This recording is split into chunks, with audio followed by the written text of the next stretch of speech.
ever carry a mortgage into retirement? This is a question that I get a lot as I meet with people. Is they're concerned, do I have to have my mortgage paid off before I go into retirement? Or is it okay for me to carry it? Hi, I'm Devin Choules, founder and CEO of Choules Financial. And on this week's KDS, we're going to go through the pros and cons of a mortgage inside of retirement. Now with it, we're going to go through the first of the pros of why paying it off may be appealing. So we'll put up here, why pay off. Okay. Inside of paying off our mortgage, there's reducing the baseline expenses. We know that we can go into retirement with more money for us to spend. Inside of it, debt in some aspects keeps us tied down, keeps us indentured to that home. So absolutely, if we can get it paid off, that could be a great strategy inside of making sure that we're managing cash flow. That portion is going to come back a lot. Cash flow, cash flow, cash flow. I don't know if it was during my time studying for my master's in accounting, but what I have found overall is retirees aren't much different than a business, that all they care about is at the beginning of the month, they have more that comes in than what they have go out at the end of the month. So we're going to go through that with cash flow. The other portion is going to be saving on interest costs. There are some people out there that just absolutely refuse to pay interest. If it is an emotional connection for you to get rid of that mortgage, then it's probably a good idea inside of it. The peace of mind of knowing that you don't owe anything on your house and that you can stay there as long as you want is a huge pro inside of it, of why we should pay it off. Now, those pros don't supersede the aspect of why somebody might carry a mortgage into retirement. So we're going to put down why keep a mortgage in retirement.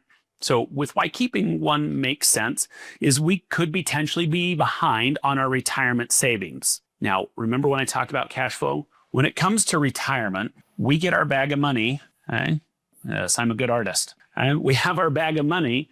And unfortunately, the day we retire, we take it and we tie the top of this off, and we can no longer put any money in the top of it because we've stopped working. And we actually take it and we cut holes in the bottom, and now we have to take money out. So one of the reasons why I would say it's okay to keep a mortgage in retirement is if we're pre-retire, we want to get this bag as big as possible, because as soon as this bag is depleted and we've taken all the money out, let's say we didn't put enough in, or we cut the hole too big in the bottom and we're taking too much out. You hear people talk about living on a fixed income in retirement. Fixed incomes happen when we run out of this bag. So I sometimes encourage people that we may want to, instead of paying off the mortgage, because we have a really low interest rate and we can stuff this bag and we can give ourselves more options in retirement and we can control that cash flow that we talked about, we may do that. The other side is maintaining cash reserves. You may have the cash in the bank to pay it off, but life happens. We may need that rainy day fund. A lot of times people will get really excited.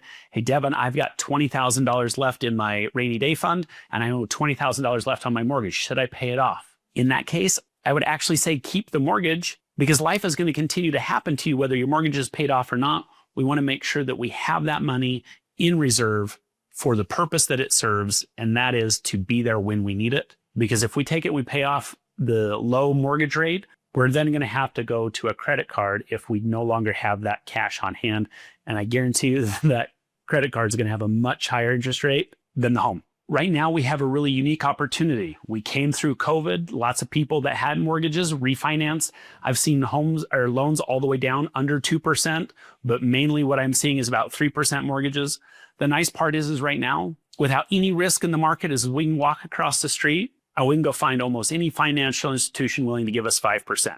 Now, the nice part is if we're not taking any risk, we can make 5 and it costs us 3. We're making 2% to not pay it off, which allows us to put more money in the top of the bag. Now, whether you choose to do so for an emotional or you don't have the finances to pay it off immediately, the answer is either way is okay, but it's having the plan in place to know why we're doing it that matters. Instead of just letting life happen to us and do exactly what we've been told, whether that's we got to pay it over 30 years, whether we got to pay it off before we retire, building the plan about how we execute it is the most important part so that we can feel confidence and clarity into going into retirement and know that we are set up for success. All right, folks, this has been this week's Key to Yes. So excited to see you next week. As always, remember to click the like button down below, Click for notifications and subscribe. Thanks so much.